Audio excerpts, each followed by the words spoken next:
Patapos na yung state visit dito sa Vietnam. We are just attending the state dinner that will be given by the president for myself and for the delegation. And it has been a very productive visit, considering that we have been here essentially only for 24 hours. But this has been a product of a great deal of discussion and hard work on both sides, on the Philippine side and on the Vietnam side. Ang nagsimula ito dahil ay lagi kong nakikita at nakakasama si Prime Minister Pham sa mga ASEAN, sa mga APEC.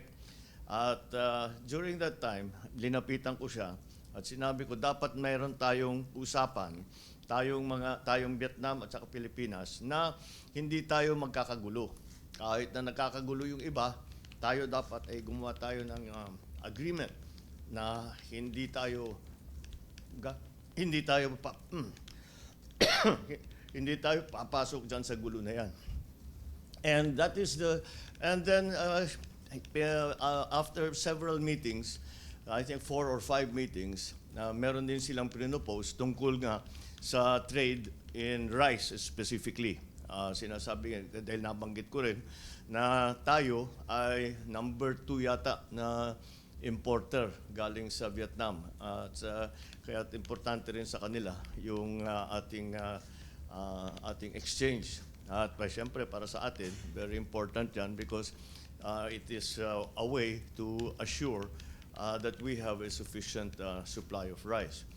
Nagsimula sa ganyan, ngunit siyempre lumawak na ang usapan at napunta sa mga iba't ibang bagay hanggang sa security, hanggang sa agri, hanggang sa transfer of technology, napunta sa infrastructure development dito sa Vietnam, pati na ang pagbuo ng isang sistema para meron tayo, makamina tayo ng mga tinatawag na green minerals at mula ron ay makakagawa tayo ng baterya sa Pilipinas at ito ay ilalagay sa electric vehicles. Hanggat inaantay natin na mangyari yun, the electric vehicles are already available and they want to enter into the Philippine market with the electric vehicles from here in Vietnam. Ito ay galing sa Vin Group. At marami pang ibang napag-usapan, pati na yung digital technology, pati scholarship sa AI at saka sa tech industries. Ito talaga ay hindi namin inaasahan na mangyayari, ngunit it happened. And that's why, considering that we were here for such a short time, we covered many subjects, which provides the opening for further discussion, and I think that Vietnam is very interested in coming to the Philippines. But ang punot dulo nitong lahat ay yung security and defense na usapan ng Vietnam at ng Pilipinas para hindi tayo magkakaproblema kagaya ng nangyayari sa ibang bansa sa West Philippine Sea. Kaya yun talaga para sa akin ay napakahalaga. At yung agrikultura, siyempre hindi natin pwedeng basta't isang tabihan dahil again, it's very important. We have commitments now to be supplied by the Vietnamese rice traders.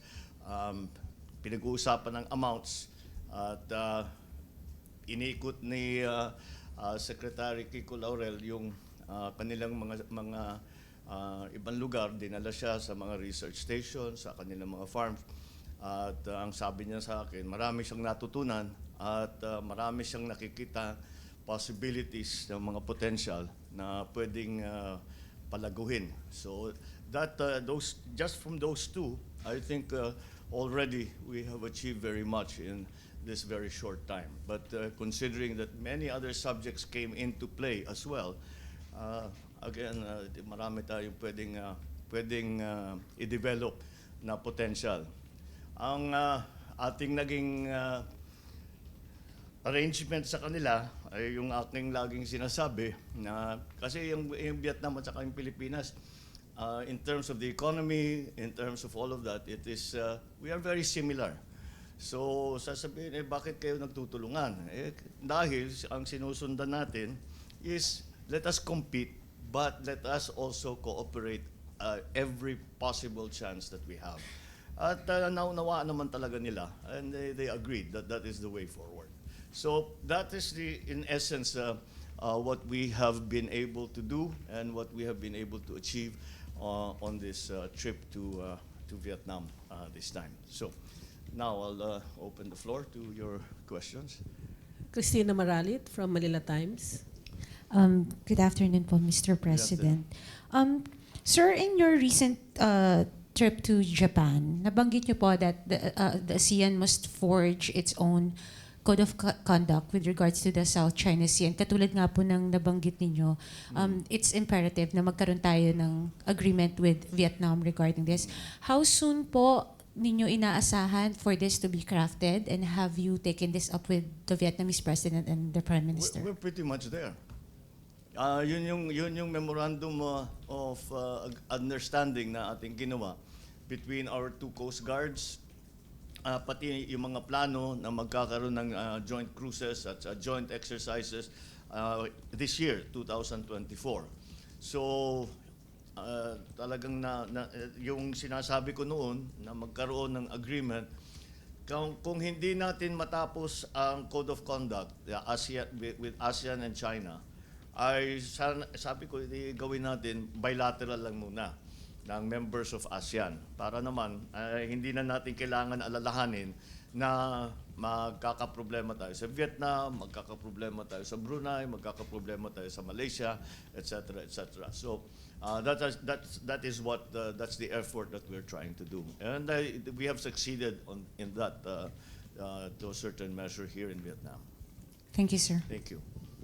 Kenneth Pasyente, PTV4. Hi sir, good afternoon. Good afternoon. Sir, may update po ba doon sa napagkasunduan ng Department of Agriculture ng Pilipinas at ng Vietnamese National Assembly noong 2022 kung saan yung isusulong po yung kooperasyon sa pagsasaka at pangingisda? Isa po ba yun sa na-discuss niyo rin, sir? Marami tayong napag-usapan. Yun lamang kahit sa research and development. Ang Vietnam ay pumupunta naman talaga sila, yung kanilang mga researcher, yung kanilang mga scientifico, at saka yung kanilang mga magsasaka, ay pumupunta sa IRI at madala sila nandun and to develop some of the new varieties, to develop some of the new techniques in the cultivation of rice. So that will continue, but mas dadami pa. In terms of fisheries, ang napag-usapan natin ay yung naging maliwanag sa atin kung paano ang treatment natin, kasi merong kaunting kuminsan, may mga Vietnamese fishermen na napapadpad sa Philippine waters and vice versa, kung paano ang handling niyan para hindi magkagulo, just to treat them humanely and to send them back to their respective countries. So yes, in terms of development, yun ang dapat nating pag-usapan pa. We have to lay down the specifics, because that is one of the subjects that I was referring to, na hindi naman talaga nating wala sa agenda pero lumitaw na subject matter na para sa atin very interesting yan. Kaya yun. Ito yung simula pa lang. Maraming nasimulan ngayon. Kaya dadami ang diskusyon natin with Vietnam in many other aspects of our relationship. Thank you, Sir. Raquel Bayan, Radyo Pilipinas. Good afternoon, sir. Sir, ngayon po meron na tayo nasalyuhan na maritime cooperation with Vietnamese Coast Guard. Tapos meron pa po tayo, sir, na isang ito pong Incident Prevention and Management of the South China Sea na kanina rin po pinipresenta. Meron po ba mga particular na hakbang sa loob nitong mga agreement para ma-prevent na po natin yung aggression ng China sa South China Sea? Well, the agreement is between Vietnam and the Philippines. So kung anong gawin ng ibang bansa, hindi naman kasama yon. Basta ang ating usapan with Vietnam is pagka may nangyari, meron tayong maliwanag na paraan kung paano pag-usapan para hindi lumaki ang gulo. Hindi naman tayo we don't have any confrontations with Vietnam, as a matter of fact. Despite the fact that we have conflicts in territorial waters, about territorial waters, but it has never been beyond. It has never gone beyond any diplomatic contacts. Hindi na pupunta sa gulo kagaya sa mga nangyayari sa nakaraan. So it is a bilateral arrangement between the Philippines and Vietnam. Thank you, sir. Other topics? Kat Domingo of ABS-CBN. Okay. Hi, sir. Good afternoon. Sir, how is your relationship with Vice President Sara Duterte after her family spewed vitriol against you, your wife, and your administration? It's exactly the same because she hasn't said anything of that nature, and wala naman siyang sinasabi na ganyang klase. So hindi naman nagbabago. Sir, follow up. Will you keep her as your education secretary despite calls? I'm sorry? Will you keep her as your education Yes. secretary despite calls from her Yes. family for you to Yes. step down? Yes. Sir, last question. Ivan Mayrina, May 7. Yeah, magandang hapon, Mr. President. Good afternoon. Over the last few days, there were several calls for you to intervene in the clash of the two houses of Congress over People's Initiative. How do you intend to resolve this, sir? Well, we have been in continuous discussion with both houses in the recent days. In fact, before I left, I met with our legal luminaries and tried to find a way. Dahil naman ang habol ko talaga dyan are the economic provisions that I have been talking about this for many, many years already. So, napupunta sa ibang usapan at nagagamit na pampolitika itong issue na ito. So, I have asked the leaders of both houses, and again, some of the best constitutional minds that we have in the Philippines, to come up with a simpler solution that does not cause so much controversy. I think it is the usual conflict between the House and the Senate in the whether to vote together or separately. Now, the best advice that we are getting, the best analysis and interpretation that we have, is that the legislature is of a bicameral nature, and therefore that implies that they will vote separately. So, how that will be done now is what we are trying to figure out. Well, how will it be done so that both houses' role in this bicameral system is preserved, and that is what we are working on right now. Sir, and what about the People's Initiative? What happens to the People's Initiative? We don't know yet. We haven't made those decisions yet. But I think as of now, the People's Initiative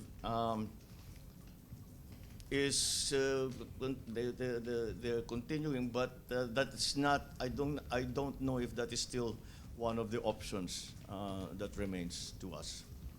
What do you use the best mode, sir? That's why we are asking mga former Chief Justices, si Chief Luke na tinatrabaho, our legal counsel in our soon-to-be centenarian legal counsel, si Manong JP, at yung mga constitutionalist, tinatanong nga natin, ano sa palagay ninyo ang pinakatamang gawin? So the details have not yet been decided upon. That is precisely what we will be working on when I get back. Sir, last na lang po, follow up kay Kat. As far as you're concerned, is there still a unit team? Is there still a? Unit team. Well, I think so. I believe so. Because if you remember, unit team is not just one party or two parties or three parties. It's the unification of all hopefully all the political forces in the Philippines to come together for the good of the country. And that is still there. It is still vibrant. It is still working. And we will continue on that basis. Thank you, sir. All right? Thank you, Malacanang Press Corps.